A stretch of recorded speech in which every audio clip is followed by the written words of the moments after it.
Breaking news में बड़ी खबर आपको बता दें, आईएमसी प्रमुख तौकीर रजा कानून और माहौल खराब करने के आरोप में अब नजरबंद हो चुके हैं। इसी पर ज्यादा अपडेट के साथ मेरे साथ मौजूद है मेरे सहयोगी हर्ष जी।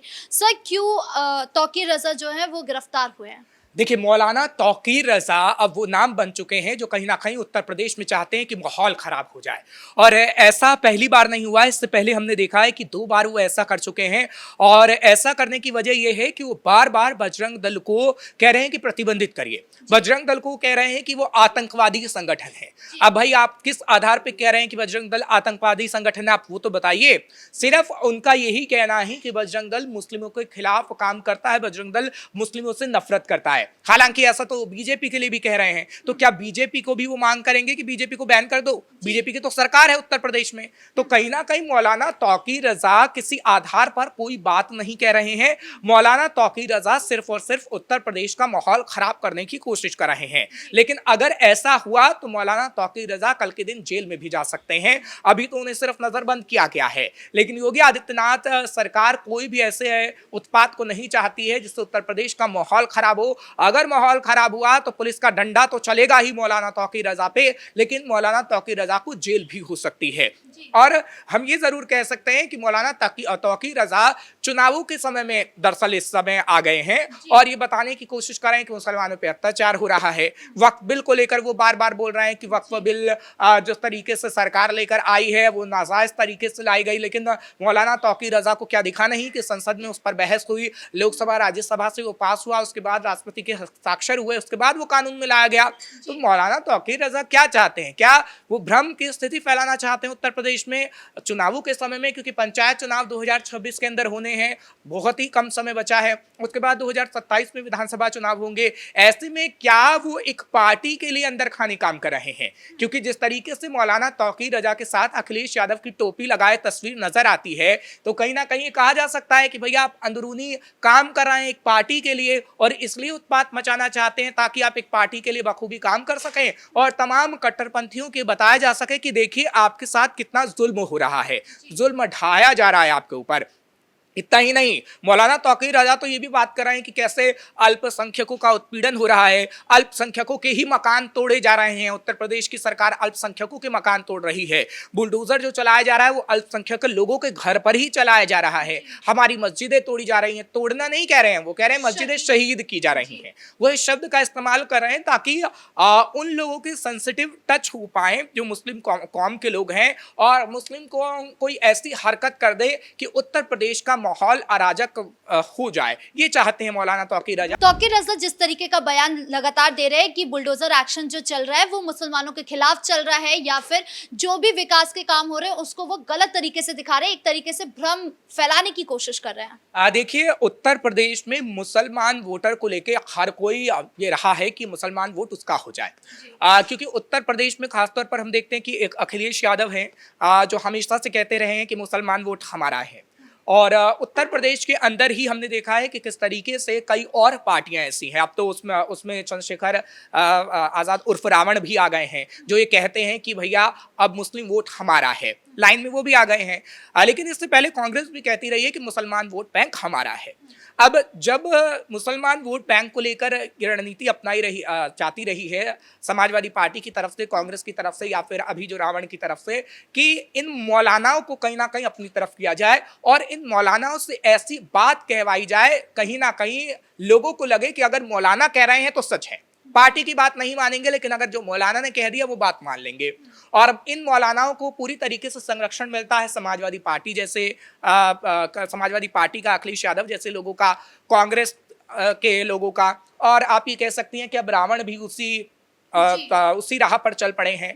तो इन मौलानाओं के कुछ भी कह देने से बात स्पष्ट नहीं होती है, क्योंकि उत्तर प्रदेश में अब दिखता है कि उत्तर प्रदेश में किस तरीके से मुसलमानों के लिए काम किया जा रहा है, बीजेपी काम कर रही है। लेकिन जो नैरेटिव गढ़ा गया है कई सालों से कि बीजेपी का जो वोट बैंक है वो हिंदू ही वोट बैंक है, मुसलमान वोट बैंक नहीं है, और वही कहीं ना कहीं नैरेटिव सेट करने की कोशिश दूसरी पार्टियां करती हैं, चाहे फिर कांग्रेस हो या फिर समाजवादी पार्टी हो, और इसी नैरेटिव को बनाए रखने के लिए इन मौलानाओं को मैदान में उतारा जाता है। अच्छा, विपक्ष जो है वो लगातार कहती है कि जो बीजेपी है वो हिंदू संगठन और इन सब से मिली हुई है, या ये हमेशा हिंदुओं के नेता बने रहते हैं, ये हमेशा समाज को बांटने का काम कर रहे हैं। लेकिन जिस तरीके से ये इतना बड़ा बयान दे रहे हैं कि बजरंग दल जो है वो आतंकवादी संगठन है या फिर आतंकवादी है, तो ये भी कहीं ना कहीं हिंदू और मुस्लिम समाज को बांटने की कोशिश नहीं है? देखिए, मौलाना तौकीर रजा को जब आप सुनेंगे, मौलाना तौकीर रजा कसीदे पढ़ते हैं कांग्रेस के हमेशा से, मौलाना तौकीर रजा कसीदे पढ़ते हैं समाजवादी पार्टी के। अब मौलाना तौकीर रजा जब कांग्रेस के कसीदे पढ़ रहे हैं तो मौलाना, पिछले दिनों जब हमने देखा था कि किस तरीके से वक्फ कानून आया था तो वो कह रहे थे कि कांग्रेस की बात सही है और समाजवादी पार्टी भी सही कह रही है, तो मौलाना तौकीर रजा को तो कर्नाटक के लिए भी बोलना चाहिए। कर्नाटक के घोषणा पत्र में तो कहा गया था कांग्रेस की तरफ से कि अगर हम सरकार में आते हैं तो बजरंग दल को बैन कर देंगे। क्यों नहीं करते?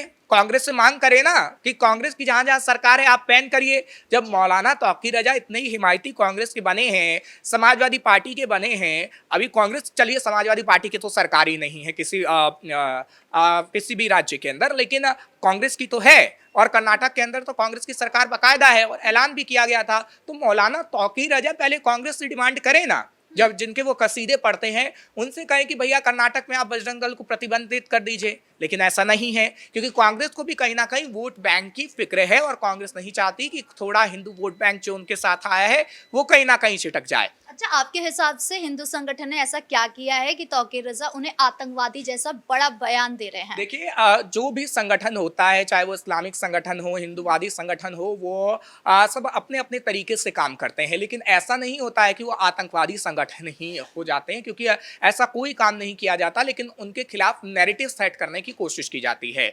क्योंकि हमने देखा है कि कैसे अखिलेश यादव हो वो भी नैरेटिव सेट करने की कोशिश करते हैं कि मुसलमान तबका के साथ अत्याचार हो रहा है। कई हिंदूवादी संगठन ऐसे हैं जो मुसलमानों को सीधे मारने का काम कर रहे हैं, लेकिन उत्तर प्रदेश से तो कोई ऐसी तस्वीर सामने आती नहीं है। अब मौलाना तौकीर रजाई कोई तस्वीर दिखा दें कि किस तरीके से मुसलमानों को बजरंग दल ने मारा हो, ऐसी तो कोई तस्वीर अभी आई नहीं। हाँ, बजरंग दल उसका समर्थन जरूर कर रहा है कि जैसे योगी आदित्यनाथ ने कहा कि भैया कांवड़ यात्रा के दौरान हम मीट की दुकानों पर बैन कर रहे हैं, अगर खुले में मांस बिकेगा तो हम उसको बैन करेंगे, वही बजरंग दल उसका समर्थन कर रहा है। तो क्या मौलाना तौकीर रजा को इससे मिर्ची लग रही है कि भैया कांवड़ यात्रा के दौरान आप मीट की दुकानों पर पाबंदी लगा रहे हैं, क्या उससे अल्पसंख्यकों का नुकसान हो रहा है? क्योंकि मीट की दुकान तो सिर्फ मुसलमानों की नहीं होती है, कई और समुदाय हैं जो मीट की दुकान खोल के बैठते हैं।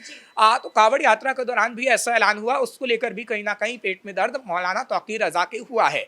तो मौलाना तौकीर रजा जो हैं वो सिर्फ एक नैरेटिव गढ़ने की कोशिश कर रहा है और एक ये संदेश देने की कोशिश कुछ लोगों में कर रहा है कि बीजेपी अत्याचारी है और मुसलमानों के खिलाफ काम करती हैं, और अगर ये नैरेटिव सेट करने में मौलाना तौकीर रजा कामयाब रहे तो फायदा किसको होगा? अखिलेश यादव को, जो इफ्तार पार्टी के दौरान मौलाना तौकीर रजा के एकदम बगल में नजर आते हैं, जो कांग्रेस के नेताओं के एकदम बगल में नजर आते हैं। तो कांग्रेस और समाजवादी पार्टी को फायदा होगा, और यही नैरेटिव गढ़ने की कोशिश मौलाना तौकीर रजा कर रहे हैं। और अगर ये नैरेटिव आगे आने वाले समय में गढ़ दिया गया, पूरी तरीके से काम आया, तो हम कहेंगे कि मुस्लिम वोट बैंक विपक्ष की ओर थोड़ा शिफ्ट हो सकता है, और इसलिए ये तस्वीर पेश करने की कोशिश की जा रही है। अच्छा, तौकीर रजा जो है वो कहीं ना कहीं कांग्रेस के भी बोल नहीं बोल रहे हैं, हम देख रहे हैं कि वो विपक्ष के बोल जरूर बोल रहे हैं, क्योंकि हमने पहले भी देखा था कि कर्नाटक और तेलंगाना में कांग्रेस पार्टी ने कहा था कि हिंदूवादी जितने भी संगठन ये जो चल रहे हैं इन्हें हम पूरी तरीके से बैन कर देंगे। आखिर इन लोगों को इन सबसे तकलीफ क्यों है? देखिए, तकलीफ कुछ भी नहीं है, तकलीफ है कि वोट बैंक ना छिटक जाए। किसी भी पार्टी को तकलीफ बस इतनी रहती है कि जो वोट बैंक जिसे वो अपना कहती है वो छिटक ना जाए। अब कांग्रेस हमेशा से मुसलमान वोट बैंक को अपना मानती रही है केंद्र में, क्योंकि कांग्रेस की सरकार केंद्र में कभी रही थी, और राज्य की बात करो तो समाजवादी पार्टी उत्तर प्रदेश में मुसलमानों को अपना वोट बैंक मानती रही है, और अब समाजवादी पार्टी नहीं चाहती उत्तर प्रदेश से कि मुसलमान वोट बैंक उससे छिटक जाए, और कांग्रेस भी नहीं चाहती है कि जहां पे उसकी सरकारें हैं, जिस तरीके से आपने बात की कर्नाटक की या फिर तेलंगाना की, वहां से वोट बैंक छिटक जाए। और अगर वोट बैंक छिटका तो नुकसान इन्हीं पार्टी का है, क्योंकि मुसलमानों के लिए अभी हम देख रहे हैं कि वो कहीं ना कहीं बसपा की तरफ भी देख रहा है, वो कहीं ना कहीं रावण की तरफ भी देख रहा है कि अगर समाजवादी पार्टी के साथ उसे नहीं जाना है, कांग्रेस के साथ उसे नहीं जाना है, तो वो बसपा के साथ जा सकता है, वो रावण के साथ जा सकता है, उसकी पार्टी के साथ जा सकता है। अब ऐसा ना हो, इसलिए इन मौलानाओं को मैदान में उतारा जाता है कि ये मौलाना वो बताने का काम करें कि किस तरीके से कांग्रेस ही मसीहा है मुसलमानों की, अखिलेश यादव ही मसीहा हैं। और जब ये मौलाना ऐसे जमीन पर आते हैं और बवाल मचाते हैं तो अखिलेश यादव मुंह की भी खा लेते हैं। हालांकि योगी आदित्यनाथ की तरफ से जो कार्रवाई की जाती है, अभी हम देख रहे हैं कि नजरबंद किया गया है, लेकिन कामयाब नहीं हो पाएंगे मौलाना तौकीर रजा, क्योंकि उत्तर प्रदेश में जनता को ये पता है कि कौन विकास का काम करा, कौन लोगों को भ्रमित करने की कोशिश कर रहा है। इस मुद्दे पर तमाम अपडेट के लिए आपका बहुत बहुत धन्यवाद। यानी कुल मिलाकर तौकीर रजा बुरी तरीके से फंसते नजर आ रहे हैं। वो जिस तरीके से माहौल खराब करने की कोशिश कर रहे हैं, उसके बाद उन्हें नजरबंद कर दिया गया है और प्रशासन ये पूरी तरीके से साफ कर चुकी है कि अगर इसी तरीके से उन्होंने फिर से भ्रम फैलाने की कोशिश करी तो उन्हें फिर से नजरबंद किया जा सकता है, यानी गिरफ्तारी हो सकती है। ब्रेकिंग न्यूज में इतना ही। कैमरा पर्सन राजकुमार के साथ मैं राधिका राज।